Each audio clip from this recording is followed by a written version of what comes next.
Asigi season azariba number 9077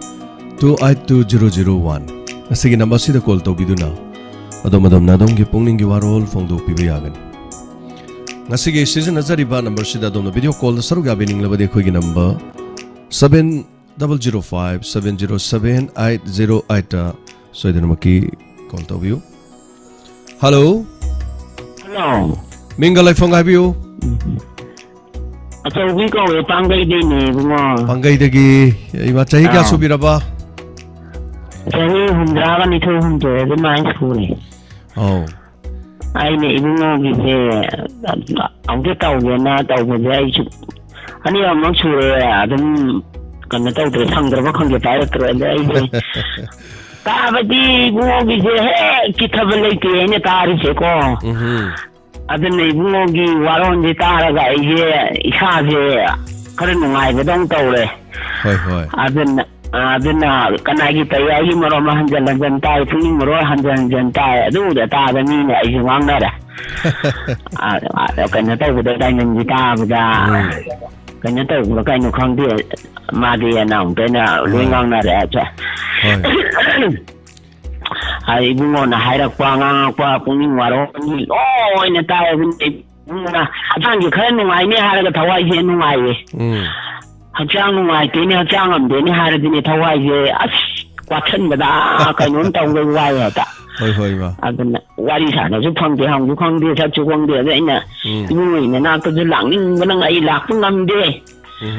Ano ka mani mi thada langam de no lak na dum na da na si do ra khang de ma je adana ibungo ni khon ta ra ga da ngai mo to ba hoi adagi ai cha no pa ma ju iman na da bam chun lai ba ko ma ga ai ga ni se kan na ta ri se Ado ima phone da thoram sidi ima na thiba hei bro isa sing na thibi bro kamai tawge Wo atai di ya da bai ga lak da bai da khang di ya da ba u da ba ju yam yawe adu ahama du ni se du ni la ga si da na mo na mu ko futi angang ne ta pi ba ko hoi isu ngai na du ga di ma mai da di ai na da ni le dum thong le ha ta ekta thok le ba ha hoi adu ga di phang da phang tur ga na moi ga kok chela bai su ji kok chela ka ga kai la ge ga thiyo na ko thi pi la du mai di kari ni ma di ni marwan da haraga kau ga na haidi na aduga kau ro di ka mai kau no na kau hola di be la ga dum ta ba yin ga dum mai taw ba hoi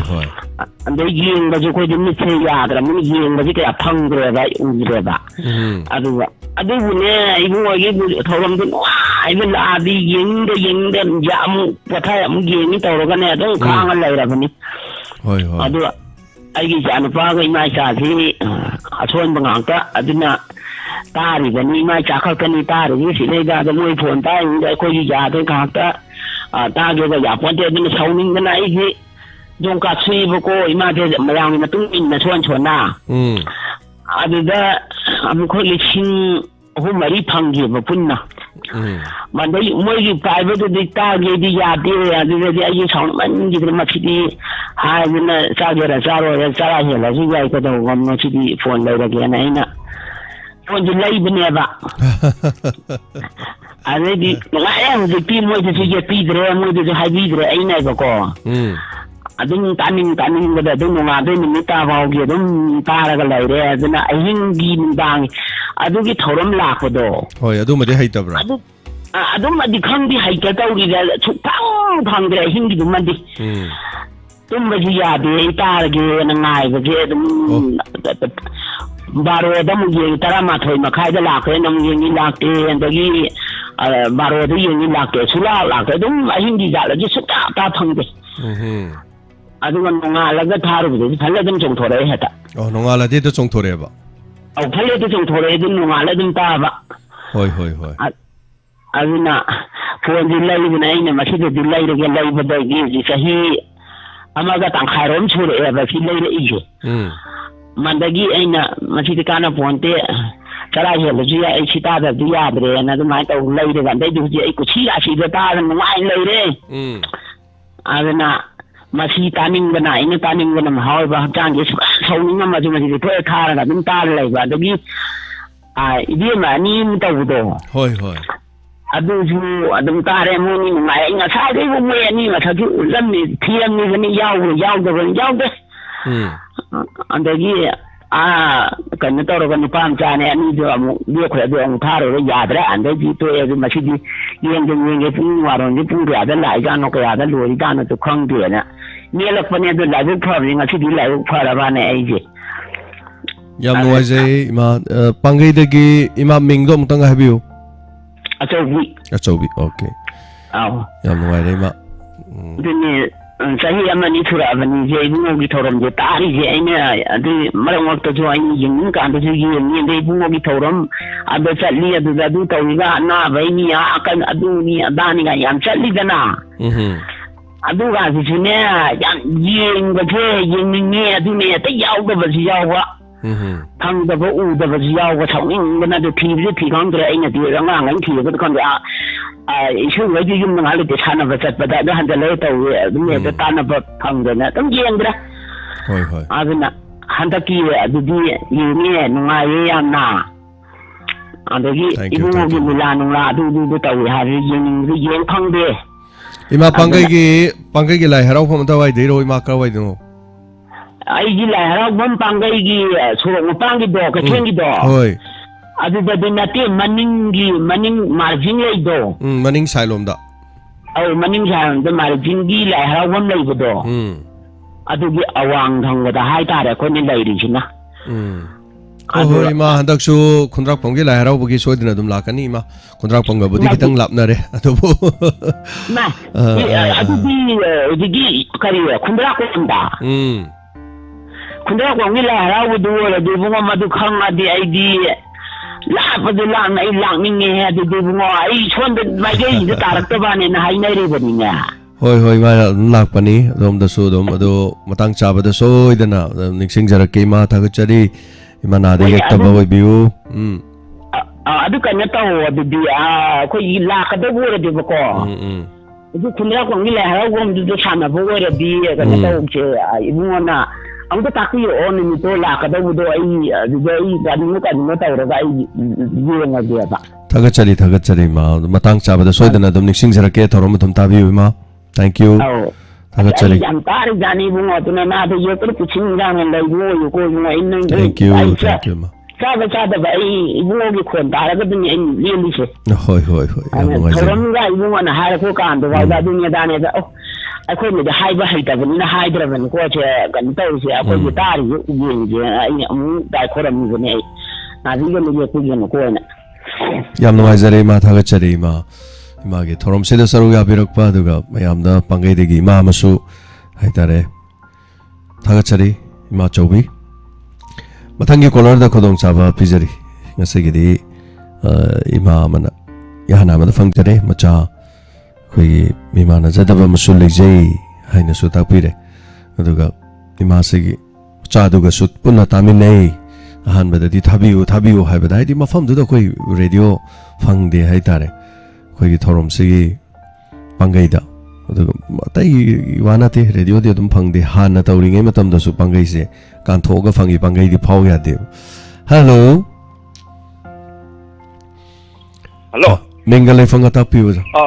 Dajam saya thongju patu phajalai tongdagi ne bako tapiu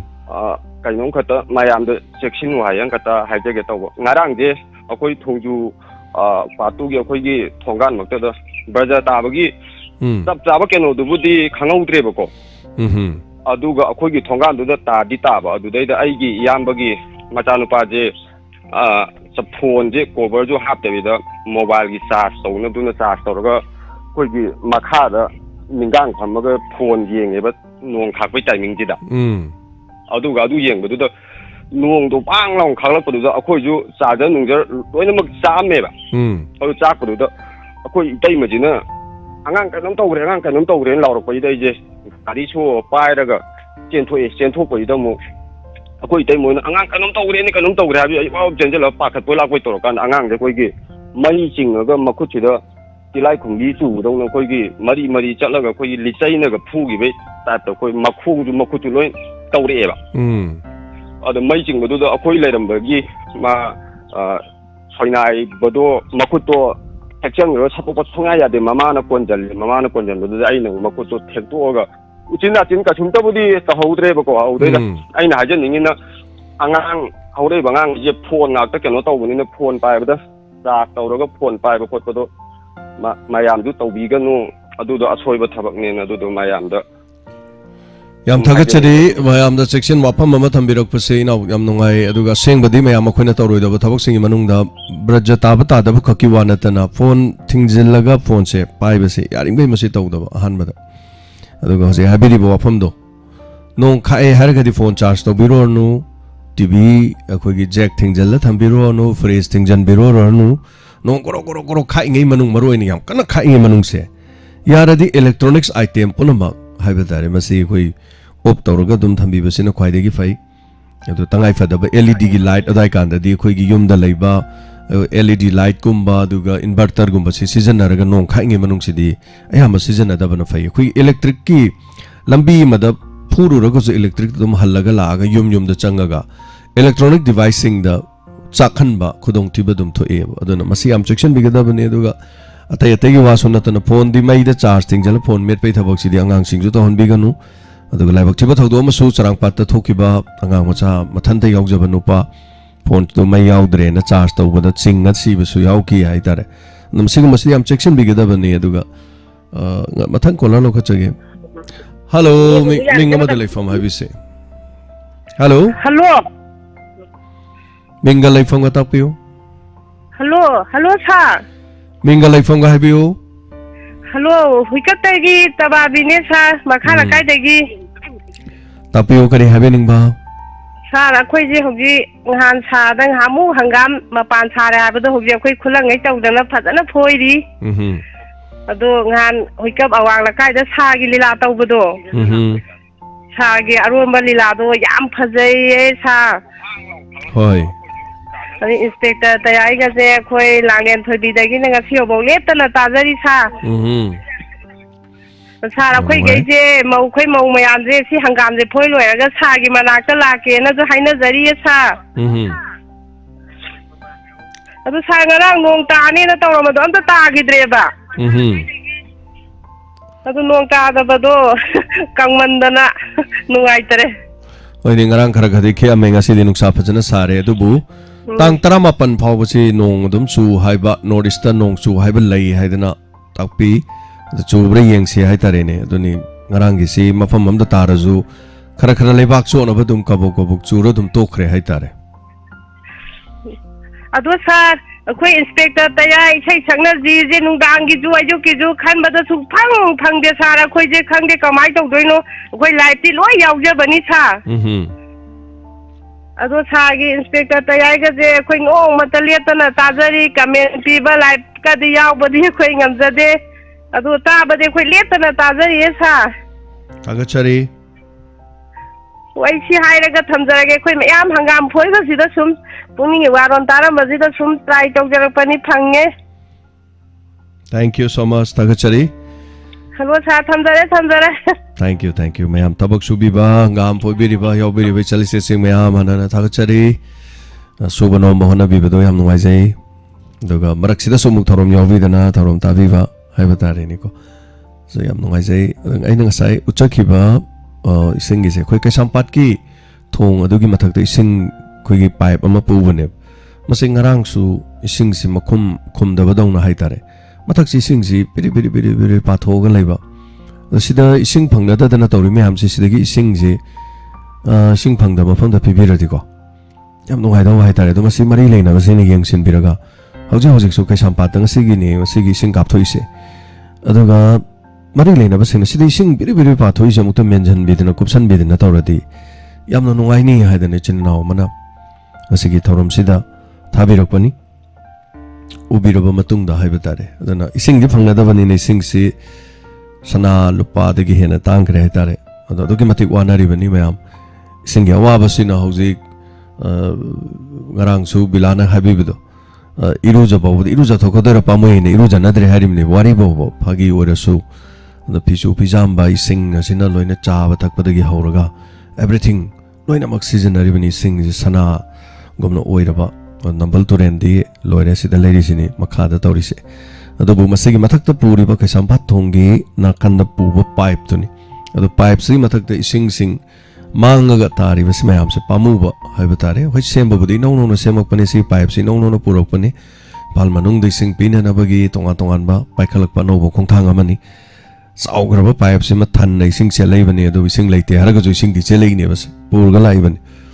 Ado hari was in a Maponka, they sing Pigadorivani, do we sing Mangan Basigi, Marilyn, was sing the Mijang Chambirakanda, Sembi Sabiradino, I need, Haden, Mijang Chang Nanabagit Habirapan. Tagachari Matangi Kolar the Kodong Java Pizari.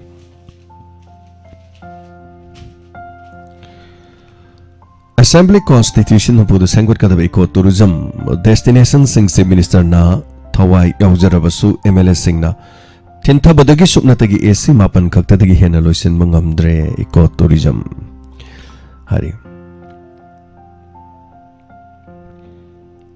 Sahi Siginamit Humudra Humdoini Nong Churak Traba Matungda Len Yauna Nong Churukpada Miriam Nangrang Harauna Badi Pongdonaki Adabu Kara Churumaga Kradidum Tokre, Churumba Karaduna, Mafong Karata Manama Sing the Mangta Halamba. Hello? Good afternoon, sir.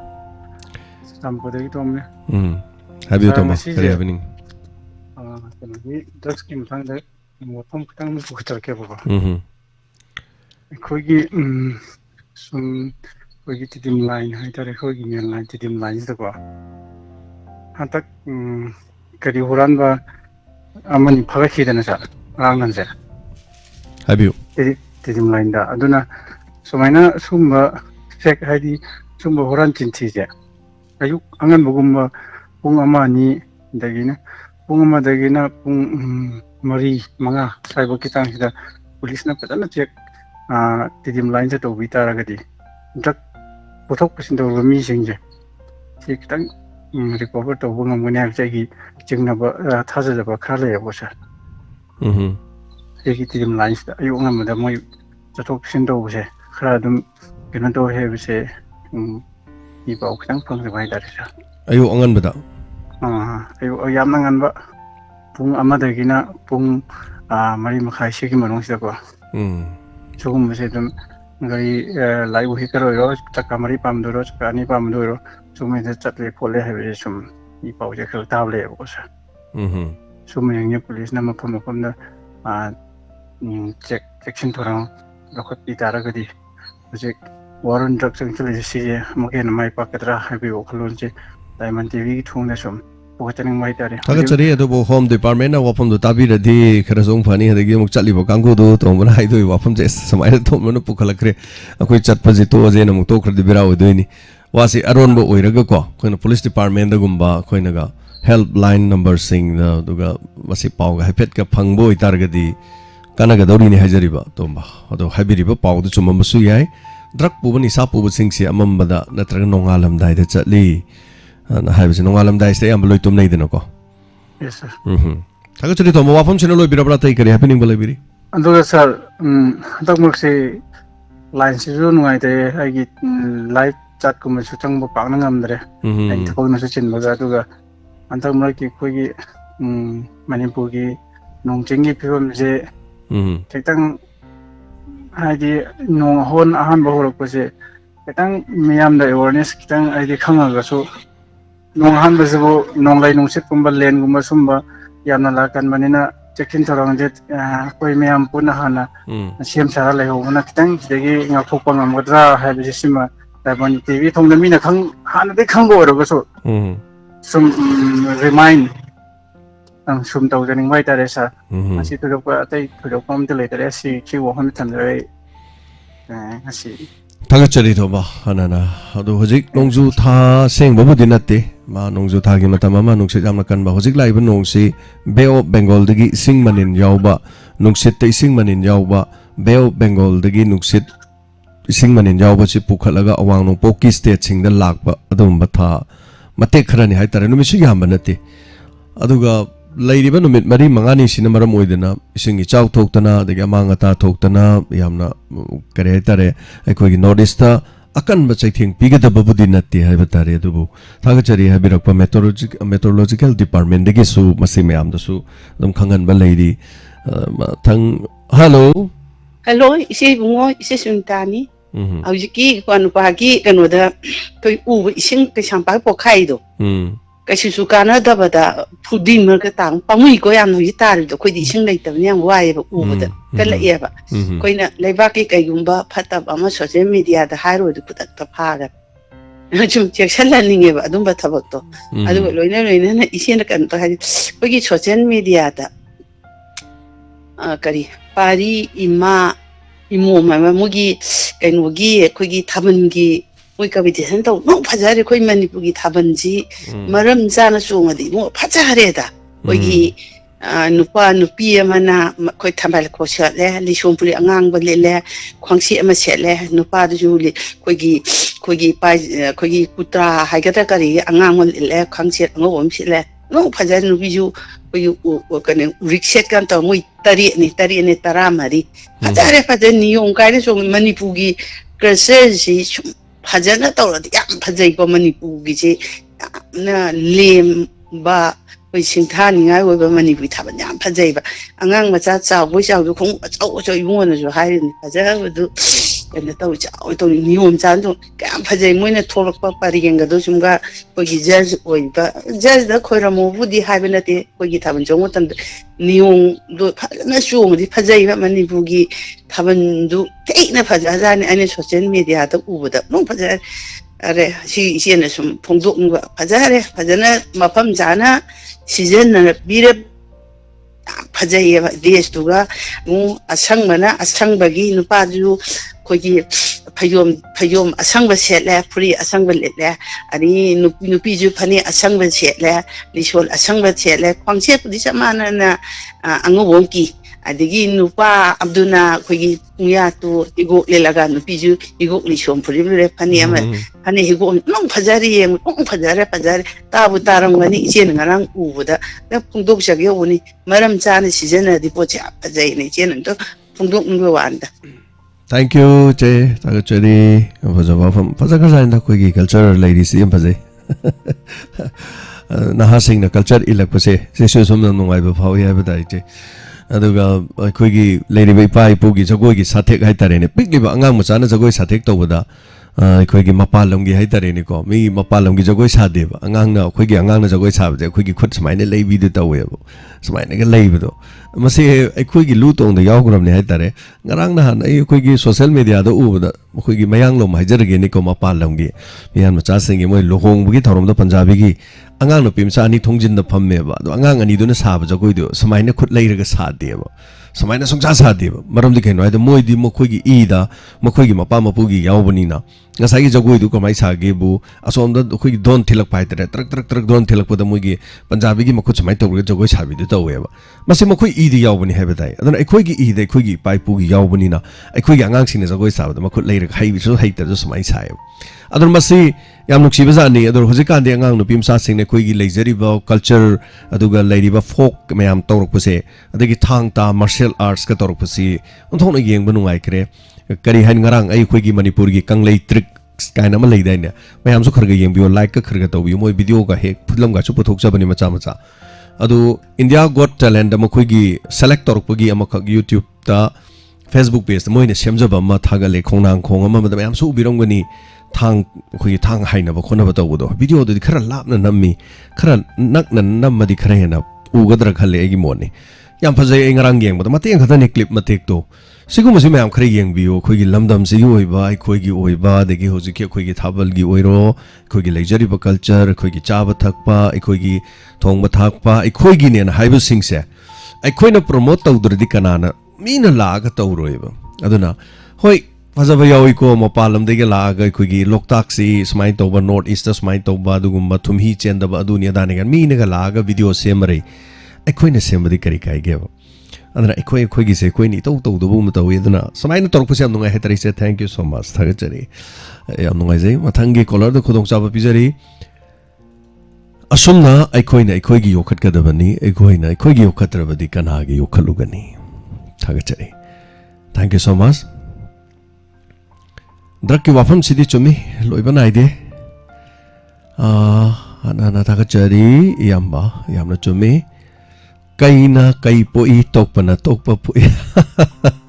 chumane aduna ekhoi gi culture ekhoi ni yokatna kana hana yokatkani ekhoi di ekhoi ne mi sungya yara roiba ekhoi je ekhoi adum oira dong ne ekhoi is aduna ekhoi gi pai pu gi kano yauri sine ba aduna ekhoi na kasar da chatpada gi assam lom da chatpada maitai thengna bado ekhoi na ekhoi rong gi mi ji ya de ba adum no khon nungsi ba phawina ekhoi gi e ni dana aduna mai thong da su moina phanyamna hongdokna ba honare ni khalasi ya de ba ekhoi gi di top pe badum even ekhoi si de leiri ba maitai pangan segi lanjen raga assam da leibdo adu phawba nungsi ba maram di ekhoi gi maitai pangan sing ne ba atai ga mana de ba kitang ora so ekhoi ga dum manai hai tare aduna bangladesh da leibde so ekhoi ga manai ba aduna mathangi caller se madi lai adu thambi khre mathangi caller mada khudong chaba pizari thank you so much ekhoi gi di ekhoi ni yokhat ka da bani hello ming amadi like from ibc hello tabi ro bibo oh tajare minga like from ibc uri pok tagi ne uri pok tawram om lai kai tawram om bibu takpiu kari habini hanaki aina ipada ising ta de na haije ki buto hata am phab la tarak patu na ngasi ba u ta dang lai re adi ising du hojik ti ha pham lai che ba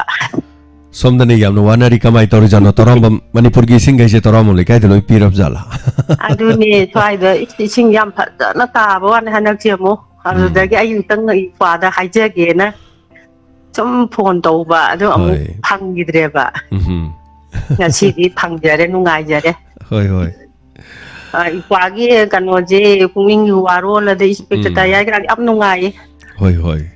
얌 꾸이나 또 ngam비고. 호이 아도막 hingliba makai de dum taw ta bane so engam yaw da ba miyoy badi leiroi punsi da wan ba na ba sidum leidori bani aina haijabado as fajaba yum ma leire da masigi yum sigi manung da kappa gi mikap miraw khol se nong madi soidena ta doi ni ko na haibada collar amana haire e nong ma as ai khoina khalle khoile ka da fajaba yum am lei moi mung do so mi si be wani da na haire aidi akoina mi siraga kalak pai wana ta as faja khraba yum sida nong madi mikap miraw khol ta doi ni kon akoi se awa bana badi loina leiri bangak ta ne ba dubu akoi madu ngak thongna na ba yari ma kai hona ba amadi koi hinglingi matam da nuksi chana na hingmina ba suba no makan ba mingon da lalu da ba mingon da kairu da ba niyom chumna chatpa haibadu na taibang miyo bagi mapok sige aseng ba athoi ba khongthang ni haitare ni so thagachari wafam sino loi birabro atai kari kari habini ngolai biri loi jerage ko ipagi jam nungai so haije ningba ade som matam tang ta vi akoi je tum pung kin jo je ba yam nungai jai mayamna mafam kaya dagi hairak liba kholi ba sitaraga ko angak pasu yawba nongning basu yawba kapning basu yawba haiba tai mayam se khangli bani thamjarage ko thagachari yam nungai jai aduga nahandi samay haire amana phone jibo akhanna ba mi khar tagi pai bi bro na haire as message to pa thamoi ji nong khak pai wani kara thamoi ji hekta nong khak bana kari no ne hari jibo phone do oina to biro hojiki 001 loiba number sida whatsapp to oina to bire ba adu do whatsapp to phone tawra de koi pai de ba aduga la e haba su khangde maram di phone laing manung da whatsapp la do miss call khak leram me aduna aduguma mata leijade phone to biro ko matam da adu mak to biro haidena mathangi kola lo khachage inau Shakespeare Rajasthan dege yamba Rajasthan dege yang nanau Shakespeare ngai khuna de yamba yang nungai de da hojiki ising koi daga man da tabagi pathok poi to budo adu mali thamoi sing na ngai de koi gi water department moi ken ki ro gi water supply kang bu gi mi je ing san do wat ne ai na no gi moti lo je kai gi no hai da ising sam tang ngang khabar mak ta ju la e ba khabar da lai bu pau gi la na di phongam mo ing khal ge koi gi VIP gi line ji da na hafta am da ising je koi gi amu no ka laga la e hai da duga ate tai nat ba line prajamiyam gi na hafta am da mung tang la e kayam khena gra mo yi haduna chum magadi ado jik doctor hospital facility lai riba te lai riba mayam je ising thama da bagi ha kana le ana bai patient kano koi gi patient kangbu di mayam yami bane be yam ko ꯑꯗꯨ ꯃꯁꯤ ꯇꯥꯕꯗ ꯌꯥꯝꯅꯁꯨ ꯅꯨꯡꯉꯥꯏꯖꯗꯕ ꯑꯩꯈꯣꯏꯒꯤ ꯂꯝꯗꯝꯁꯤ ꯌꯦꯡꯁꯤꯟꯕꯤꯅꯕ ꯃꯤꯁꯦ ꯂꯩꯔꯒꯁꯨ ꯃꯤꯠꯁꯦ ꯄꯥꯟꯗꯕꯒ ꯆꯞ ꯃꯥꯟꯅꯔꯕ꯭ꯔꯥ ꯑꯗꯨꯝ ꯊꯣꯛꯄ ꯑꯃ ꯇꯧꯖꯔꯁꯅꯨ ꯑꯩꯈꯣꯏꯅ ꯇꯧꯔ ꯂꯣꯏꯔꯦ ꯏꯅꯥ ꯏꯊꯨꯟ ꯇꯥꯗ꯭ꯔ ꯂꯣꯏꯔꯦ ꯁꯥꯃꯨ ꯃꯊꯨꯟ ꯄꯦꯅꯥ ꯈꯣꯡꯕꯅ ꯇꯤꯚꯤꯗ ꯗꯤꯁꯀꯁꯟꯗ ꯈꯟꯅꯩꯁꯦ ꯐꯅꯗꯤ ꯌꯥꯝꯃꯦꯅ ꯈꯜꯂꯦ ꯅꯅꯥꯎ ꯁꯨꯝ ꯈꯟꯖꯕꯗ ꯆꯍꯤ 2-3 ꯍꯦꯜꯂꯦꯕ ꯃꯁꯤꯒꯤ ꯀꯥꯟꯅꯐꯝꯁꯦ ꯏꯐꯪ ꯍꯦꯛ ꯐꯪꯗꯕ ꯍꯥꯏꯇꯥꯔꯦꯅꯦ ꯑꯗꯨꯝ ꯃꯣꯏ ꯊꯣꯛꯄ ꯑꯃ ꯍꯥꯏꯖꯔꯤꯕꯁꯦ ꯗꯤꯄꯥꯔꯠꯃꯦꯟꯒꯤ ꯁꯥꯏꯠꯇꯒꯤ ꯏꯁꯤꯡ ꯑꯗꯨꯃꯥꯏꯅ ꯇꯧꯔꯤꯗꯣ ꯀꯩꯁꯨ ꯅꯠꯇꯦꯕ ꯍꯧꯖꯤꯛꯀꯤꯗꯣ ꯋꯥꯇꯔꯒꯤ ꯄ꯭ꯔꯦꯁꯔꯗꯨꯅ ꯍꯦꯟꯕꯗ ꯑꯩꯈꯣꯏꯒꯤ ꯃꯔꯛꯇ ꯅꯜꯒꯤ ꯀꯩꯅꯣꯃ ꯋꯥꯠꯁꯔ ꯑꯃ ꯂꯧꯕꯗꯣ ꯋꯥꯠꯁꯔꯗꯣ ꯅꯨꯡꯁꯥꯒꯤ ꯃꯩꯁꯥꯅ ꯐꯨꯕꯗ ꯀꯩꯅꯣ ꯇꯧꯈꯤꯕꯩꯅꯦꯕ ꯑꯩꯈꯣꯏꯒꯤ ꯔꯕꯔꯗꯣ ꯄꯠꯊꯔꯛꯑꯒ ꯏꯁꯤꯡꯗꯣ ꯄꯥꯊꯣꯔꯛꯄꯅꯦꯕ ꯀꯩꯁꯨ ꯅꯠꯇꯦ ꯕꯠ ꯄꯅꯥꯗꯨꯅ ꯁꯤꯜꯂꯒ ꯋꯥꯠꯁꯔ ꯑꯅꯧꯕ ꯑꯃ ꯍꯥꯞꯄꯒ ꯇꯥꯏꯠ ꯑꯣꯏꯅ ꯇꯧꯕꯗ ꯄꯥꯊꯣꯛꯑꯔꯣꯏꯗꯕ ꯀꯩꯁꯨ ꯀꯨꯏꯕ ꯃꯇꯝ ꯅꯠꯇꯦꯕ ꯑꯗꯨꯕꯨ ꯑꯗꯩꯗ ꯄꯥꯊꯣꯛꯏꯕ ꯏꯁꯤꯡꯗꯣ ꯈꯖꯤꯛ ꯈꯔꯥꯛꯀꯤ ꯃꯃꯜ ꯅꯠꯇꯦ ꯍꯥꯏꯖꯔꯤꯅꯤꯗ ꯇꯧꯔꯔꯣꯏ ꯌꯥꯎꯅ ꯇꯧꯗ꯭ꯔꯕꯅꯤꯅ ꯎꯄꯥꯏ ꯁꯨꯡꯂꯩ ꯂꯩꯇꯦ ꯑꯗꯨꯅ ꯌꯥꯝꯁꯨ ꯒ꯭ꯌꯥꯟ ꯇꯥꯗꯦ ꯇꯧꯔꯤꯁꯦ ꯏꯔꯝꯗꯝꯁꯦ ꯁꯨꯝ ꯈꯜꯂꯨꯕꯗ ꯑꯗꯨꯒ ꯉꯁꯥꯏꯒꯤ ꯏꯆꯦ ꯁꯨꯅꯤꯇꯥꯅ ꯇꯥꯛꯄꯤꯔꯛꯄꯗꯨꯗꯤ ꯍꯟꯗꯛꯀꯤꯁꯦ ꯐꯖꯕꯁꯨ ꯃꯌꯥꯝ ꯂꯝꯗꯝꯒꯤ ꯏꯅꯥꯠꯀꯤ ꯀꯩꯅꯣ ꯇꯧꯔꯒ ꯌꯥꯎꯁꯪꯒꯤ ꯊꯥꯕꯜꯗ ꯑꯩꯈꯣꯏ ꯀꯝꯄꯤꯇꯤꯁꯟ ꯁꯨꯝ ꯊꯥꯕꯜꯗ ꯇꯧꯕ ꯉꯁꯥꯏ ꯏꯌꯥꯝꯕꯅ ꯁꯨꯝ ꯍꯥꯏꯕꯤꯕꯗ ꯂꯥꯏ ꯍꯔꯥꯎꯕꯒꯤꯗ ꯀꯩꯗ ꯁꯨꯝ ꯑꯩꯈꯣꯏꯒꯤ ꯈꯥꯃꯦꯟ ꯃꯆꯨ ꯁꯦꯠꯄꯒ ꯇꯧꯕꯁꯦ ꯑꯗꯨꯝ ꯎꯖꯩꯌꯦꯕ ꯅꯨꯡꯉꯥꯏꯖꯩ ꯁꯨꯃꯥꯏꯅꯒ ꯇꯧꯕꯁꯦ ꯏꯅꯥꯠ ꯑꯩꯈꯣꯏꯒꯤ ꯏꯁꯥꯒꯤ ꯏꯅꯥꯠꯇꯣ ꯑꯩꯈꯣꯏꯅ ꯌꯣꯛꯈꯠꯇꯅ ꯀꯅꯥ ꯌꯣꯛꯈꯠꯄꯤꯗꯣꯏꯅꯣ ꯑꯗꯨꯅ ꯌꯥꯝꯅ ꯅꯨꯡꯉꯥꯏꯇꯕ ꯍꯧꯖꯤꯛꯀꯤ ꯀꯩꯅꯣ ꯑꯩꯈꯣꯏꯒꯤ ꯅꯨꯡꯉꯥꯏꯖꯕ ꯑꯃꯈꯛꯁꯨ ꯐꯥꯎꯕ ꯑꯩꯈꯣꯏꯒꯤ ꯑꯗꯨꯗꯩꯗ ꯏꯆꯦꯅ ꯁꯨꯅꯤꯇꯥꯅ ꯇꯝꯕꯤꯔꯛꯏꯗꯨꯁꯨ ꯅꯨꯡꯉꯥꯏꯖꯩ ꯂꯝꯗꯝꯁꯦ ꯈꯪꯗꯦꯅꯦ ꯌꯥꯝ ꯀꯔꯤ ꯍꯥꯏꯗꯣꯏꯅꯣ ꯁꯨꯃꯥꯏꯅ ꯇꯧꯕꯁꯤ ꯌꯥꯝꯅ ꯅꯨꯡꯅꯥꯡꯕꯁꯨ ꯄꯣꯛꯆꯩ ꯑꯗꯨꯒ ꯑꯩꯈꯣꯏꯒꯤ ꯏꯁꯤꯡ ꯇꯦꯡꯀꯔꯁꯤꯡꯁꯤꯗꯁꯨ ꯍꯧꯖꯤꯛꯁꯦ ꯃꯤꯌꯥꯝꯁꯦ ꯅꯍꯥꯟ ꯑꯦꯁꯦꯝꯕ꯭ꯂꯤꯗꯁꯨ ꯑꯗꯨꯝ ꯍꯥꯏꯈ꯭ꯔꯦꯀꯣ ꯑꯩꯈꯣꯏꯒꯤ ꯇꯦꯡꯀꯤꯁꯤꯗ ꯌꯥꯎꯔꯤꯕꯁꯤ ꯁꯔꯀꯥꯔꯅ ꯍꯥꯏꯖꯕꯩ ꯋꯥꯅꯤ ꯃꯣꯏꯅ ꯂꯦꯞꯄꯤꯔꯣ ꯌꯦꯡꯁꯤꯟꯕꯤꯔꯣꯕ ꯃꯥꯒꯤ ꯀꯩꯅꯣꯗꯣ ꯍꯧꯖꯤꯛꯀꯤ ꯇꯦꯡꯀꯤꯗꯣ ꯀꯣꯔꯣꯖꯟ ꯀꯥꯔꯕ꯭ꯔꯥ ꯂꯤꯃꯤꯅꯦꯁꯟ ꯇꯩꯕ꯭ꯔꯥ ꯂꯥꯌꯔ ꯀꯌꯥ ꯅꯞꯄꯅꯣ ꯌꯦꯡꯁꯤꯟꯕꯤꯔꯣꯕ ꯌꯥꯔꯦꯕ ꯑꯗꯨꯁꯨ ꯅꯠꯇ꯭ꯔꯦ ꯌꯦꯡꯗꯕꯩ ꯃꯊꯛꯇꯨꯗ ꯀꯅꯥꯅ ꯌꯦꯡꯉꯤꯅꯣ ꯇ꯭ꯔꯥꯟꯁꯄꯣꯔꯇꯦꯁꯟꯒꯤ ꯆꯥꯔꯖ ꯌꯥꯝ ꯂꯧꯔꯦ ꯍꯥꯏꯕꯒꯤ ꯄꯥꯎ ꯑꯃꯈꯛ ꯍꯥꯟꯅ ꯂꯤꯇꯔ 1,000,000 ꯂꯨꯄꯥ 200ꯅ ꯆꯠꯂꯝꯕꯗꯣ ꯍꯧꯖꯤꯛ 1,500ꯗ 1,000 ꯌꯧꯔꯛꯄꯁꯦ ꯇꯪꯈꯥꯏ ꯍꯦꯟꯒꯠꯂꯛꯑꯦꯕ ꯑꯗꯨꯗꯤ ꯑꯗꯣ ꯃꯣꯏꯅ ꯍꯦꯟꯒꯠꯄ ꯅꯠꯇꯦ ꯍꯥꯏ ꯑꯩꯈꯣꯏꯒꯤ ꯇ꯭ꯔꯥꯟꯁꯄꯣꯔꯠ ꯗꯤꯄꯥꯔꯠꯃꯦꯟꯇꯒꯤ ꯀꯩꯅꯣꯒꯤ ꯆꯥꯔꯖ ꯂꯧꯏ ꯍꯥꯏꯕ ꯑꯃ ꯍꯥꯏꯔꯤꯕ ꯁꯤꯒꯁꯦ ꯀꯅꯥꯅ ꯌꯦꯡꯁꯤꯟꯕꯤꯗꯣꯏꯅꯣ ꯈꯜꯂꯨꯕꯗ ꯑꯃꯝꯕꯩ ꯑꯃꯝꯕ ꯉꯥꯛꯇꯅꯤꯗ ꯏꯌꯥꯝꯕ ꯁꯤ ꯊꯝꯖꯔꯒꯦ ꯁꯨꯝ ꯅꯅꯥꯎ ꯊꯥꯒꯠꯆꯔꯤ ꯁꯦꯛꯁꯄꯤꯌꯔ ꯌꯥꯝ ꯐꯖꯕ ꯋꯥꯐꯝꯁꯤꯡ ꯊꯝꯕꯤꯔꯝꯕ ꯅꯨꯡꯅꯥꯡꯕ ꯋꯥꯐꯝꯁꯤꯡ ꯍꯥꯏꯕ ꯇꯥꯏ ꯆꯨꯝꯕꯅꯤ ꯑꯗꯣ ꯉꯁꯤꯃꯛꯁꯨ ꯕꯖꯥꯔ ꯃꯌꯣꯟꯃꯛꯇꯗ ꯁꯨꯃꯥꯏꯅ ꯏꯁꯤꯡ ꯍꯩꯗꯣꯛꯄꯁꯦ ꯄꯥꯝꯃꯨꯖꯩ ꯑꯗꯨꯅ ꯃꯔꯤ ꯂꯩꯅꯕꯁꯤꯡꯅ ꯌꯦꯡꯁꯤꯟꯕꯤꯗꯅ ꯃꯁꯤꯒꯨꯝꯕꯁꯤ ꯃꯇꯨꯡ ꯊꯣꯛꯇꯅꯕ ꯍꯥꯏꯇꯥꯔꯦ ꯈꯔ ꯌꯦꯡꯁꯤꯟꯕꯤꯕꯒꯤ ꯆꯪꯍꯟꯅꯤꯡꯕ ꯍꯥꯏꯕ ꯇꯥꯔꯦ ꯀꯅꯥꯅ ꯀꯅꯥꯕꯨ ꯆꯩꯕꯒꯤ ꯋꯥꯐꯝ ꯅꯠꯇꯦ ꯍꯜꯂꯣ ꯃꯤꯡꯒ ꯂꯩꯐꯝꯒ ꯇꯥꯛꯄꯤꯁꯤ ꯏꯕꯨꯡꯉꯣ ꯏꯃꯥ ꯊꯧꯕꯥꯜꯗꯒꯤ ꯏꯃꯥ ꯕꯤꯅꯥ ꯁꯈꯤꯅꯤ ꯉꯔꯥꯡꯒꯤ ꯇꯥꯕꯤꯔꯤꯕ꯭ꯔꯥ ꯇꯥꯖꯔꯤ ꯍꯥꯏꯕꯤꯌꯨ ꯉꯔꯥꯡꯒꯤ ꯏꯟꯁꯄꯦꯛꯇꯔ ꯇꯌꯥꯏꯒꯤ ꯃꯇꯥꯡꯗꯣ ꯌꯥꯝ ꯅꯨꯡꯉꯥꯏꯕ ꯍꯥꯏꯇꯥꯔꯦ ꯀ꯭ꯂꯥꯁ 10 ꯄꯥꯁ ꯇꯧꯕ ꯑꯃꯅ ꯃꯦꯇ꯭ꯔꯤꯛ ꯄꯥꯁ ꯇꯧꯕ ꯑꯃꯅ ꯄ꯭ꯔꯣꯐꯦꯁꯔ ꯅꯨꯄꯤ ꯑꯃ ꯂꯧꯕꯒꯤ ꯋꯥꯔꯤꯗꯣ ꯌꯥꯝ ꯃꯥꯟꯅꯕ ꯑꯃ ꯊꯦꯡꯅꯖꯕ ꯑꯩꯅ ꯌꯥꯝ ꯃꯥꯟꯅꯕ ꯍꯣꯏ ꯌꯥꯝ ꯃꯥꯟꯅꯕ ꯏꯁꯥꯒꯤ ꯏꯃꯨꯡꯗꯔꯣ ꯄ꯭ꯔꯣꯐꯦꯁꯔ ꯀꯣꯂꯦꯖ ꯑꯣꯖꯥ ꯑꯃ ꯀ꯭ꯂꯥꯁ 10 ꯄꯥꯁ ꯇꯧꯕ ꯑꯃ ꯂꯧꯕꯒꯤ ꯋꯥꯔꯤꯁꯦ ꯑꯗꯣꯝꯒꯤ ꯂꯩꯀꯥꯏꯗ ꯑꯩꯈꯣꯏꯗ ꯌꯥꯝ ꯃꯥꯟꯅꯕ ꯑꯃ ꯂꯩꯕ ꯌꯨꯝꯗꯔꯣ ꯑꯗꯨꯒ ꯏꯁꯥꯒꯤ ꯌꯨꯝꯗꯔꯣ ꯂꯩꯀꯥꯏꯗꯔꯣ ꯅꯠꯇꯦ ꯂꯩꯀꯥꯏꯗ ꯍꯥꯏꯇꯥꯔꯦ ꯊꯧꯕꯥꯜꯗꯕꯨꯗꯤ ꯑꯣꯏꯕ ꯑꯗ ꯍꯥꯏꯔꯤꯕꯨꯗꯤ ꯍꯧꯖꯤꯛꯀꯤꯗꯨꯅ ꯍꯣꯇꯦꯜꯕꯨꯗꯤ ꯇꯧꯕ ꯅꯠꯇꯕ ꯊꯕꯛ ꯃꯆꯥ ꯑꯃꯕꯨꯗꯤ ꯇꯧꯖꯕ ꯑꯗꯨꯒ ꯅꯨꯄꯤꯁꯤꯅ ꯀꯣꯂꯦꯖꯀꯤ ꯑꯣꯖꯥ ꯑꯣꯏꯕ ꯌꯥꯝ ꯃꯥꯟꯅꯕꯗꯨꯗ ꯃꯥꯟꯅꯕꯁꯦ ꯑꯗꯨꯝ ꯂꯩꯔꯝꯃꯤ ꯌꯥꯝ ꯅꯣꯛꯅꯤꯡꯕ ꯍꯥꯏꯇꯥꯔꯦ ꯑꯗꯒꯤ ꯊꯣꯛꯄꯅꯤ ꯁꯤꯒꯨꯝꯕꯁꯦ ꯀꯣꯛꯁꯦ ꯀꯥꯆꯤꯟ ꯀꯣꯌꯥ ꯌꯧꯅ ꯂꯣꯏꯅ ꯊꯨꯡꯅꯕ ꯂꯣꯏꯅ ꯎꯕ ꯉꯝꯕ ꯈꯪꯕ ꯉꯝꯕꯁꯦ ꯁꯤꯒꯤ ꯊꯥꯒꯠꯆꯒꯦꯅ ꯇꯧꯕꯅꯤꯗ ꯏꯆꯥꯒꯤ ꯀꯣꯛꯁꯤꯗꯤ ꯀꯔꯤ ꯍꯥꯏꯇꯥꯔꯦ ꯁꯅꯥ ꯈꯨꯗꯣꯞ ꯌꯥꯏꯑꯣꯏꯕ ꯀꯥꯟꯗ ꯑꯩꯈꯣꯏꯅ ꯃꯍꯧꯁꯥ ꯋꯥꯔꯤꯗ ꯇꯥꯕꯗꯣ ꯑꯗꯨꯒꯤ ꯀꯣꯛꯁꯤ ꯌꯥꯏꯑꯣꯏꯕ ꯀꯣꯛꯅꯦꯕꯀꯣ ꯏꯆꯥꯁꯦ ꯌꯥꯏꯑꯣꯏꯕꯅꯦ ꯏꯃꯥ ꯑꯩꯈꯣꯏꯅ ꯁꯨꯝ ꯅꯨꯡꯁꯤꯕꯤꯕꯩ ꯋꯥꯅꯤꯗ ꯅꯨꯡꯁꯤꯕꯤꯗꯕꯁꯨ ꯂꯩꯔꯤ ꯄꯣꯠꯅꯤꯗ ꯃꯤꯒꯤ ꯋꯥꯅꯤ ꯊꯃꯣꯏ ꯋꯥꯈꯜ ꯒ꯭ꯔꯍ ꯃꯥꯟꯅꯔꯨꯕ ꯍꯥꯏꯕꯗꯨꯅꯤ ꯒꯨꯟ ꯃꯌꯥꯝꯁꯤꯗꯤ ꯃꯤ ꯑꯃꯅ ꯆꯦꯟꯕ ꯉꯝꯗꯕ ꯄꯨꯝꯅꯃꯛ ꯁꯨꯅ ꯌꯥꯎꯔꯕ ꯒꯨꯟꯅꯤ ꯆꯦꯜꯂꯤꯁꯤ ꯏꯕꯨꯡꯉꯣꯗ ꯑꯗꯨꯅ ꯁꯤꯅ ꯊꯥꯒꯠꯄꯒꯤ ꯋꯥꯍꯩꯅꯤ ꯑꯗꯨꯒ ꯑꯩꯅ ꯍꯧꯖꯤꯛꯇ ꯁꯣꯁꯤꯌꯦꯜ ꯃꯦꯗꯤꯌꯥꯗ ꯎꯖꯕꯗ ꯑꯩꯈꯣꯏꯒꯤ ꯏꯁꯄꯤ ꯃꯣꯆꯥꯗꯣ ꯐꯤꯂꯝ ꯀꯨꯝꯕꯗꯣ ꯑꯗꯨꯒꯤ ꯏꯕꯨꯡꯉꯣꯒꯤꯗꯨꯕꯨ ꯃꯥꯒꯤ ꯄꯤꯕꯤꯈ꯭ꯔꯕꯣ ꯃꯥ ꯇꯥꯡ 19ꯗ ꯆꯠꯀꯗꯣꯏꯅꯤ ꯑꯩꯅ ꯍꯧꯖꯤꯛꯇ ꯎꯖꯕꯗ ꯑꯩꯈꯣꯏꯒꯤ DSP ꯊꯣꯊꯣꯏ ꯍꯥꯏꯕ꯭ꯔꯥ ꯀꯩꯅꯣ ꯑꯃ ꯑꯉꯥꯡꯗꯨꯅ ꯎꯅꯕꯒꯤ ꯑꯃ ꯎꯠꯂꯦꯕꯀꯣ ꯑꯗ ꯃꯥꯁꯤ ꯐꯤꯂꯝ ꯀꯨꯝꯕ ꯍꯧꯔꯅꯤ ꯍꯥꯏꯗꯅ ꯃꯈꯣꯡꯕꯨꯗꯤ ꯌꯥꯝ ꯀꯟꯅ ꯊꯥꯡꯕ ꯉꯝꯗꯦ ꯄꯨꯡ 5-10 ꯊꯥꯡꯕꯁꯦ ꯋꯥꯔꯤ ꯍꯥꯏꯌꯦꯕꯀꯣ ꯑꯗꯨꯒ ꯃꯥꯅ ꯀꯨꯝꯒꯗꯣꯏ ꯐꯤꯂꯝꯁꯤꯅ ꯁꯅꯥꯒꯤ ꯀꯩꯔꯥꯛ ꯇꯧꯋꯦ ꯍꯥꯏꯌꯦ ꯏꯁꯀꯨꯞꯇ ꯂꯥꯏꯁ꯭ꯔꯝꯅ ꯏꯔꯒ ꯃꯥꯒꯤꯗꯃꯛꯇ ꯃꯥꯟꯅꯕ ꯑꯃ ꯄꯨꯊꯣꯛꯆꯒꯦꯅ ꯍꯥꯏꯌꯦꯅ ꯃꯥꯅ ꯍꯧꯖꯤꯛꯇ ꯑꯩꯅ ꯎꯖꯕꯗ ꯑꯗꯨꯒ ꯏꯙꯧꯅ ꯃꯌꯥꯝꯕ ꯁꯥꯅꯦꯅ ꯃꯥꯅ ꯍꯥꯏꯌꯦꯕ ꯑꯗꯨꯒ ꯑꯗꯨꯃꯥꯏꯅ ꯇꯥꯕꯗꯣ ꯑꯩꯅ ꯐꯣꯡꯗꯣꯛꯅꯤꯡꯗꯅ ꯍꯥꯏꯖꯔꯤꯅꯤꯗ ꯏꯆꯥꯗ ꯍꯣꯏ ꯍꯣꯏ ꯑꯩꯁꯨ ꯇꯥꯖꯔꯦ ꯑꯗꯨꯝ ꯑꯩ ꯄꯥꯎ ꯐꯥꯎꯅꯖꯔꯤ ꯌꯥꯝ ꯅꯨꯡꯉꯥꯏꯖꯕꯗꯣ ꯐꯒꯠꯂꯛꯄꯗꯨꯗ ꯍꯣꯏ ꯍꯣꯏ ꯍꯥꯟꯅ ꯑꯗꯨꯒꯤꯗꯃꯛꯇ ꯐꯣꯡꯗꯣꯛꯆꯒꯦ ꯇꯧꯕꯅꯤ ꯌꯥꯔꯦ ꯏꯃꯥ ꯊꯝꯖꯔꯒꯦ ꯌꯥꯝ ꯅꯨꯡꯉꯥꯏꯖꯩ ꯏꯃꯥ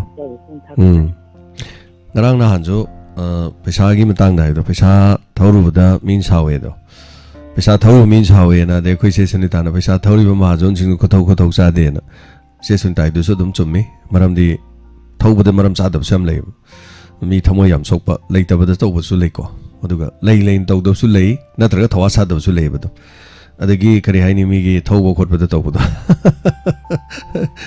ꯃꯔꯨꯞꯁꯨ ꯊꯥꯡꯕꯤꯔꯕ ꯑꯗꯨꯝ ꯃꯔꯨꯞꯁꯨ ꯃꯌꯥꯝ ꯊꯥꯡꯕꯤꯔꯕ ꯐꯨꯀꯠꯄꯤꯔꯕ ꯃꯔꯨꯞꯇꯨ ꯐꯨꯀꯠꯄꯤꯔꯒ ꯂꯨꯄꯥ 1,00,000 ꯃꯈꯥꯏ ꯍꯦꯟꯅ ꯐꯨꯀꯠꯄꯤꯔ ꯂꯩꯔꯕ ꯑꯗꯨ ꯀꯃꯥꯏꯅ ꯇꯧꯗꯣꯏꯅꯣꯅ ꯍꯪꯉꯨꯕꯗ ꯊꯥꯡꯒꯠꯄꯤꯕ ꯃꯤꯗꯨꯗ ꯑꯣꯏꯅ ꯃꯥꯒꯤ ꯊꯥꯡꯒꯠꯄꯤꯕ ꯃꯤꯗꯨꯅ ꯑꯣꯏꯅ ꯑꯣꯟꯁꯤꯜꯂꯒ ꯁꯥꯎꯖꯜꯂꯛꯄ ꯊꯧꯗꯣꯛ ꯍꯥꯏꯇꯥꯔꯦ ꯑꯗꯨꯝ ꯊꯣꯛꯑꯦꯕ ꯁꯤꯒꯨꯝꯕꯁꯦ ꯄꯨꯟꯁꯤꯗ ꯑꯗꯨꯝ ꯍꯥꯏꯇꯥꯔꯦ ꯃꯤꯁꯦ ꯃꯥꯒꯤꯗꯃꯛꯇ ꯐꯅꯕ ꯇꯧꯕꯤꯔꯤꯕ ꯃꯤꯗꯨꯗ ꯑꯣꯟꯁꯤꯜꯂ ꯆꯤꯛꯄ ꯃꯤꯁꯨ ꯑꯗꯨꯝ ꯂꯩꯌꯦꯕ ꯁꯤꯒꯨꯝꯕꯁꯤꯁꯨ ꯑꯉꯛꯄꯅꯤ ꯄꯨꯟꯁꯤꯗ ꯁꯤ ꯊꯣꯛꯏꯕꯅꯤ ꯑꯩꯈꯣꯏꯗ ꯑꯩ ꯏꯁꯥꯃꯛꯇ ꯊꯣꯛꯏꯅꯤ ꯉꯁꯤ ꯑꯌꯨꯛ ꯁꯤ ꯄ꯭ꯔꯣꯒ꯭ꯔꯥꯝꯁꯤ ꯃꯃꯥꯡꯗ ꯍꯥꯏꯇꯥꯔꯦ ꯁꯣ ꯃꯔꯨꯞꯇꯨ ꯍꯨꯟꯕꯤꯗꯅ ꯊꯥꯡꯕꯤꯗꯅ ꯇꯧꯕꯤꯔꯤꯕ ꯃꯤꯗꯨ ꯑꯣꯟꯁꯤꯜꯂꯒ ꯆꯤꯛꯄ ꯍꯥꯏꯇꯥꯔꯦ ꯊꯥꯡꯕꯤꯕꯒꯤ ꯁꯥꯎꯔꯤꯔ ꯈꯪꯗꯕ ꯑꯗꯨꯅ ꯊꯛꯁꯤꯒꯥꯁꯦ ꯅꯥꯏꯗꯕ ꯑꯗꯒꯤ ꯋꯥꯉꯥꯡ ꯁꯉꯥꯡꯁꯦ ꯃꯤꯑꯣꯏꯕꯁꯦ ꯌꯥꯝ ꯂꯨꯈ꯭ꯔꯖꯥꯠꯅꯦꯕꯁꯦ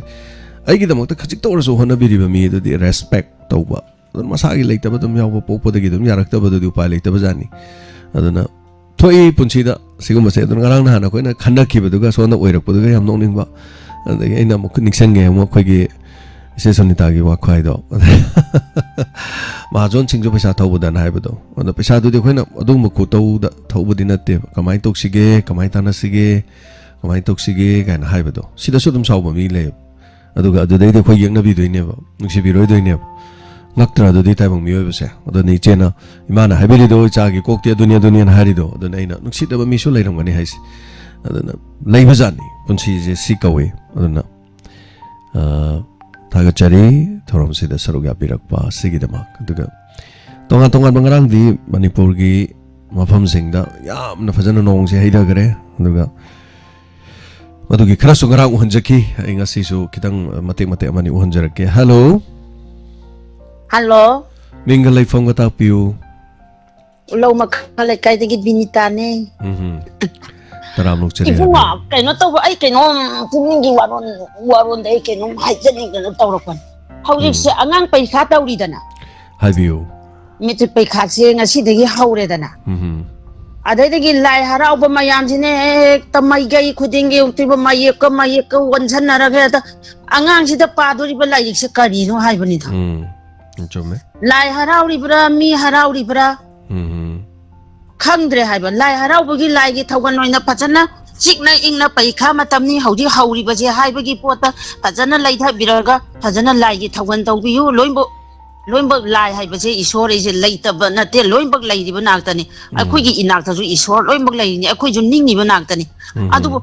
ꯑꯉꯥꯡꯁꯤꯃꯒꯤ ꯁꯦꯝꯃꯛꯄ ꯃꯇꯝꯗ ꯆꯪꯉꯤꯕ ꯃꯇꯝ ꯆꯪꯉꯤꯕ ꯃꯌꯥꯝꯁꯤ ꯈꯤꯇꯪꯗꯁꯨ ꯏꯆꯥꯁꯤꯡꯁꯦ ꯁꯨꯃꯥꯏꯅ ꯈꯤꯇꯪ ꯐꯔꯛꯅꯕ ꯍꯥꯏꯗꯅ ꯁꯦꯝꯅꯔꯤꯅꯤ ꯍꯦꯛꯇ ꯂꯥꯏ ꯍꯔꯥꯎꯕꯒꯤ ꯃꯈꯣꯟꯁꯤꯅꯦ ꯍꯦꯛꯇ ꯄꯨꯛꯅꯤꯟ ꯅꯤꯜꯂꯦ ꯌꯥꯎꯁꯪꯒꯤꯗꯁꯨ ꯑꯃꯨꯛ ꯀꯌꯥ ꯑꯃ ꯅꯤꯟꯈ꯭ꯔꯦ ꯑꯗꯩ ꯂꯥꯏ ꯍꯔꯥꯎꯕꯗ ꯑꯃꯨꯛ ꯀꯌꯥ ꯑꯃꯃꯨꯛ ꯅꯤꯜꯂꯦ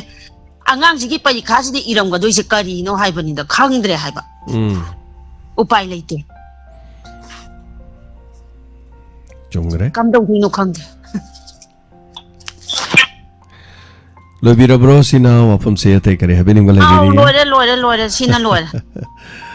ꯊꯥꯒꯠꯆꯔꯤ ꯆꯨꯝꯃꯅꯤ ꯂꯥꯏ ꯍꯔꯥꯎꯕꯒꯤ ꯊꯤꯜꯂꯤꯕ ꯇꯧꯔꯤꯕ ꯃꯌꯥꯝꯁꯤ ꯏꯁꯣꯔꯗꯨꯅꯗꯤ ꯃꯥꯏꯛ ꯌꯥꯝ ꯄꯥꯜꯂꯒ ꯌꯥꯝ ꯍꯧꯍꯜꯂꯨ ꯃꯌꯥꯝ ꯇꯥꯍꯜꯂꯨ ꯍꯥꯏꯕꯗꯤ ꯂꯩꯔꯝꯃꯣꯏ ꯑꯗꯨꯕꯨ ꯃꯁꯤ ꯈꯔ ꯀꯟꯇ꯭ꯔꯣꯜ ꯇꯧꯕꯤꯔꯒ ꯄꯔꯤꯈꯥ ꯃꯅꯨꯡꯅꯦꯗꯤ ꯍꯥꯏꯕꯅꯤ ꯏꯁꯣꯔꯒꯤꯁꯨ ꯊꯧꯒꯜꯗꯤ ꯇꯧꯗ ꯌꯥꯄꯣꯟꯇꯦꯗꯣ ꯏꯁꯣꯔꯗ ꯆꯩꯕꯗꯤ ꯅꯠꯇꯦꯕ ꯍꯥꯏꯖꯔꯤꯁꯦ ꯐꯖꯍꯟꯅꯤꯡꯕ ꯍꯥꯏꯕ ꯇꯥꯔꯦꯅꯦ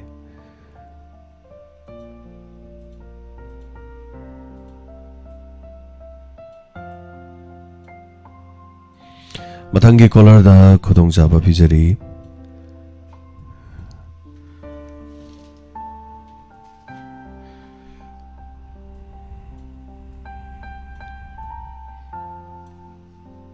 Hello. Hello. Hello, Sergeant. Oh, Tazari, Minga life on Gabi say. Pukning Warol ko. Sargi was a site, how you do ain't. ISTV gave face donate. Minga life on Gabi say.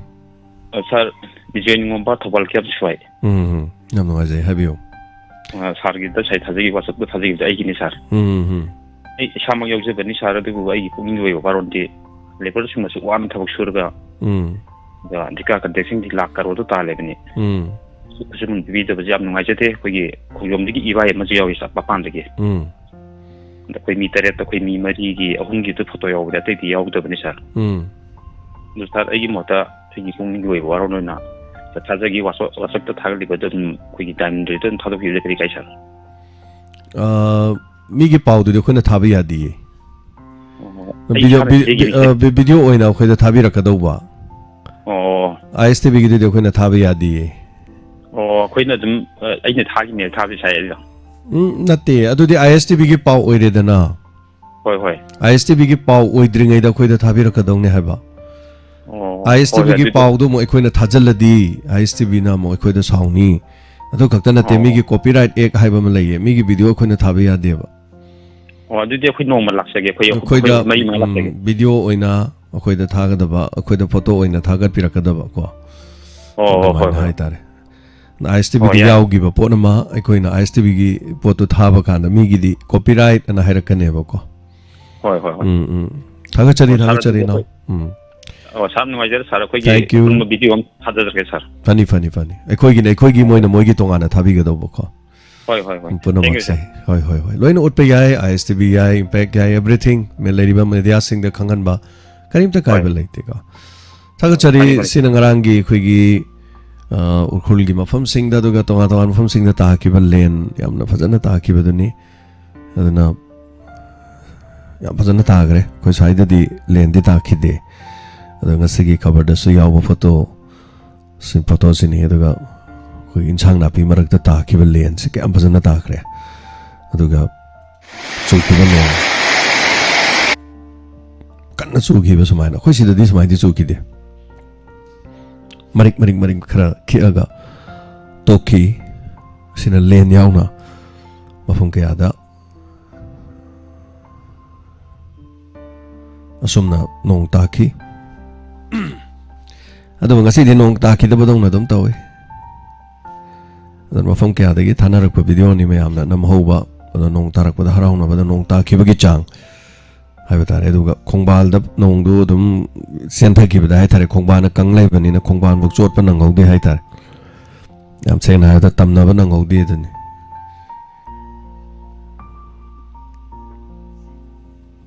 na somna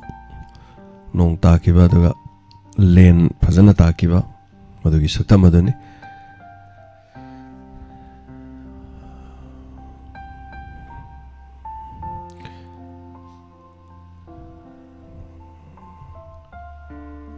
Hello.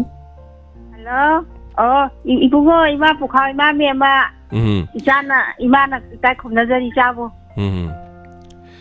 Tapi ma kari happening ngasi call to birakpa kari wafam happening.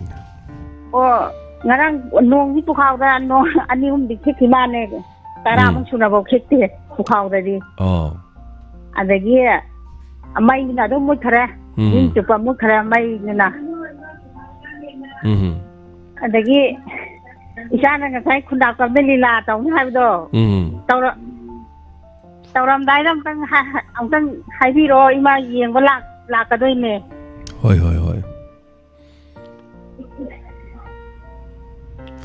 sinalo birabro ima tai kari library ge haibidi am haini ni sana khang pu pa na pa khale wona rum tawi khang de tani tani ya lam ta de tagachari Hantaki hawai da anu uti jara gi chabo. Ima chare masing pharam chare. Yongchak singju ga. Yongchak singju di nuti chai ma tai cha da so.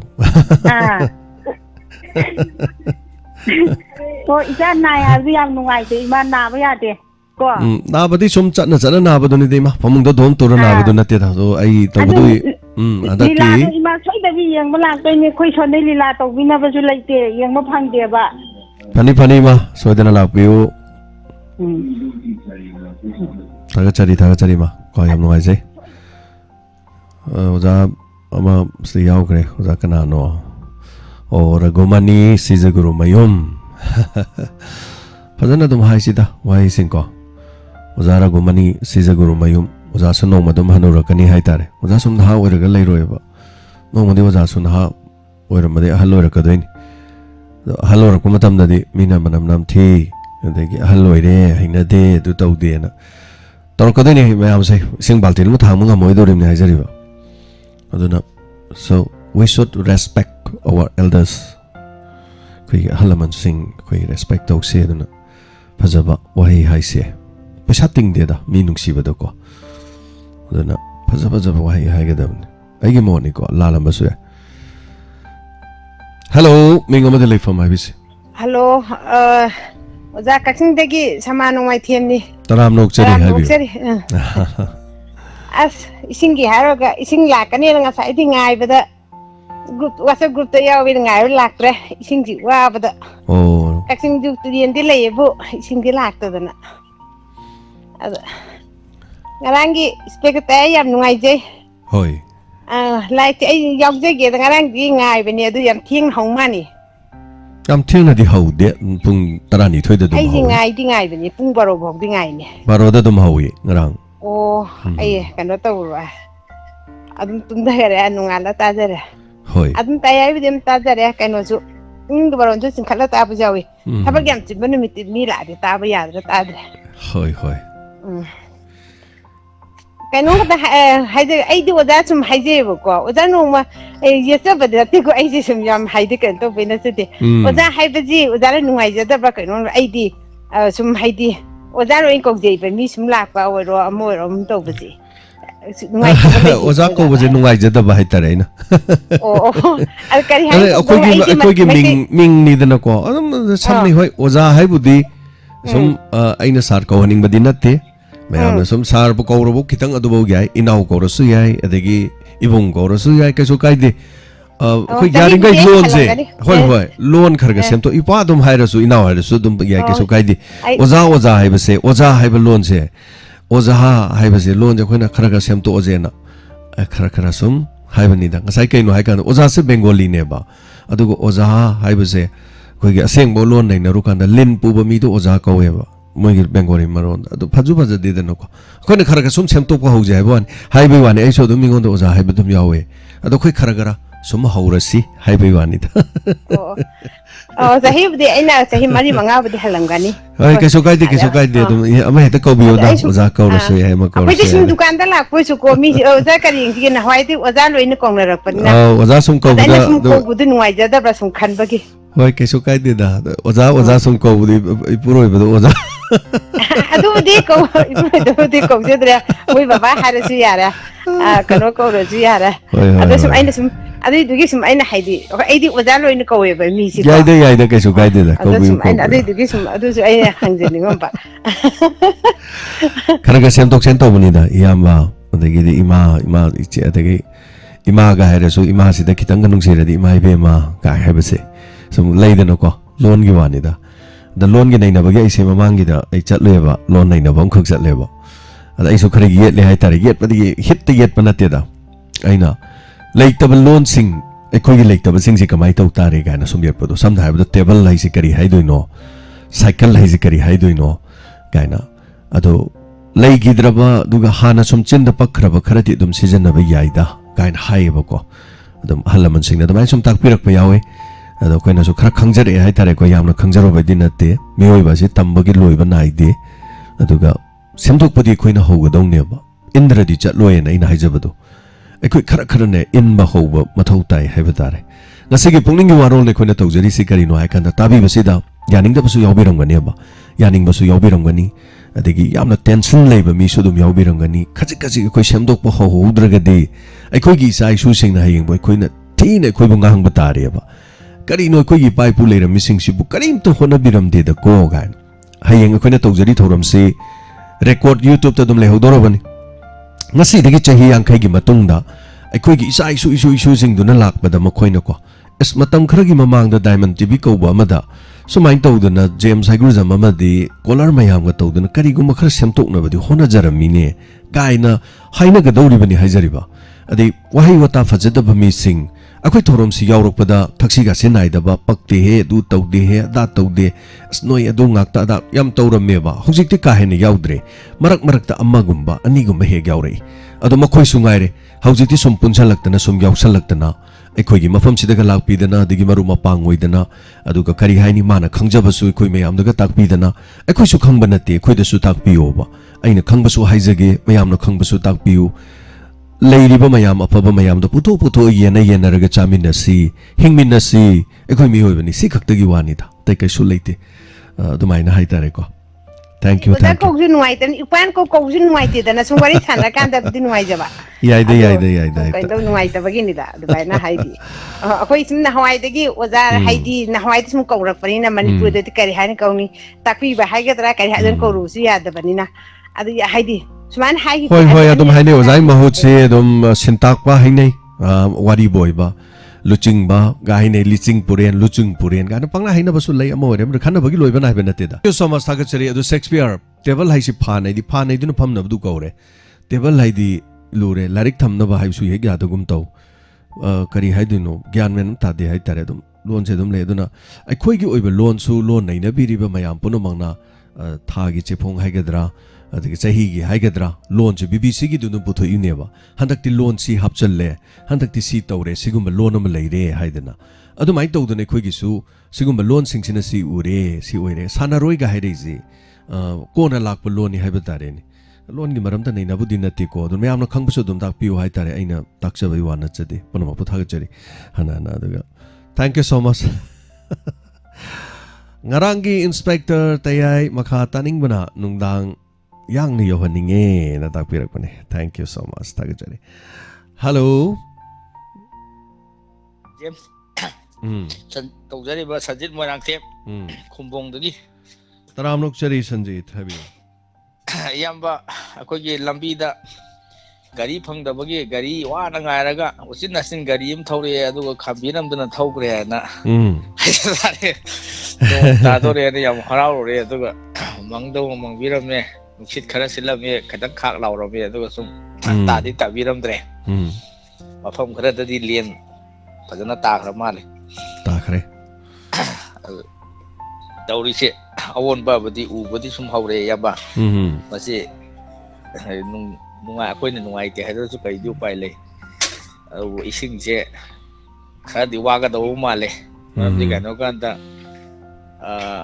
ꯀ꯭ꯂꯥꯏꯃꯦꯠꯁꯤ ꯃꯍꯧꯁꯥꯒ ꯏꯃꯥꯟ ꯃꯥꯟꯅꯗꯦ ꯅꯣꯡ ꯃꯪꯉꯦ ꯉꯔꯥꯡꯒꯤ ꯃꯪꯕ ꯈꯨꯃꯪꯁꯦ ꯇꯥꯒꯗ꯭ꯔꯥ ꯍꯥꯏꯅ ꯈꯟꯕꯅꯤ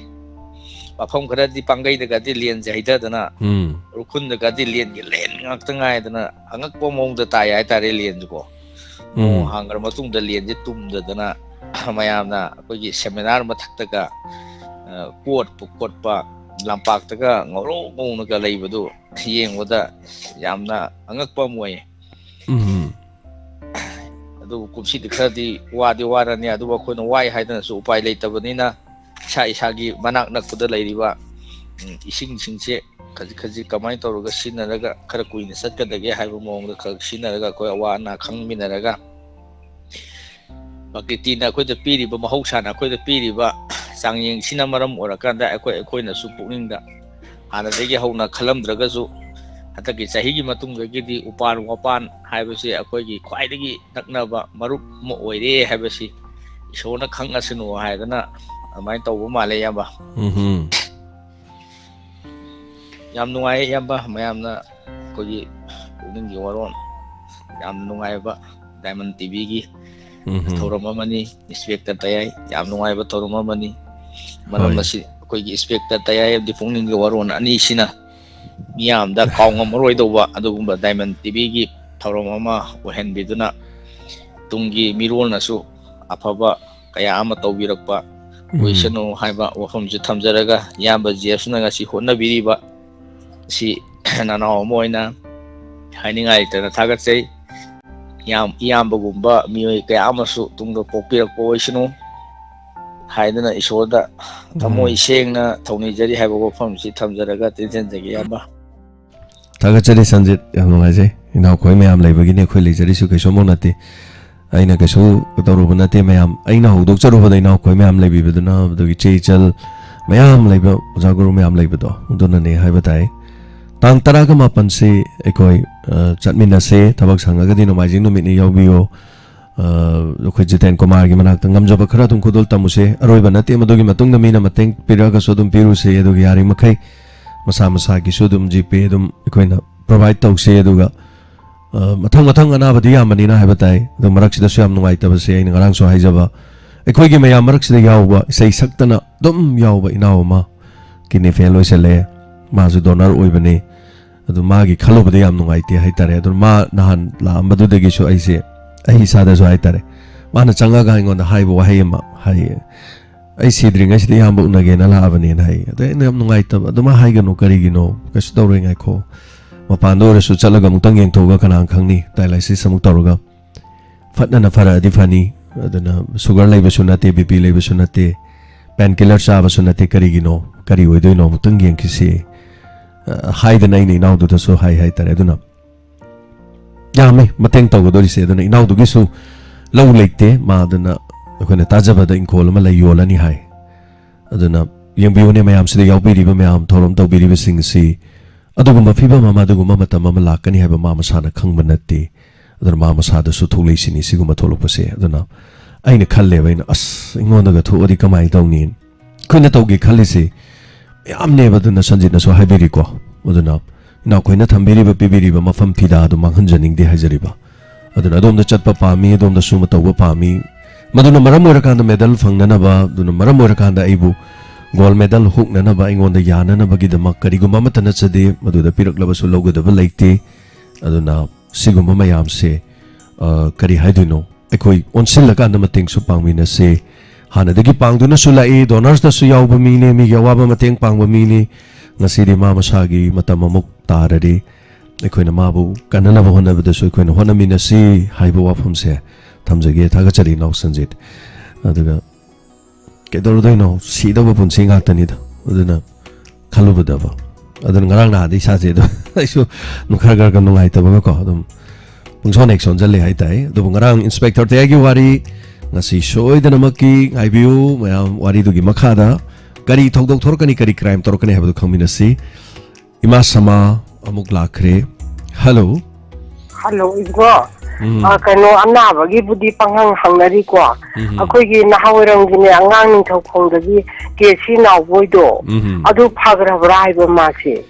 masu magi mabuk tamagi kok maset ama loktho hapaga leiri adu tang 19 haibor male 19 da mase mu operation taruga kok tul maset tul loktho kok tamo hapka dawri adu ma chatpadi ngamba hanadagi du chatpa sungam ngamda bu chaisu para khargadi chatle ado gorong di chattri hai tare ado angang ni na du kana khangni jar farak po oison on ngai nari bani hoi go adagi SP bom chadi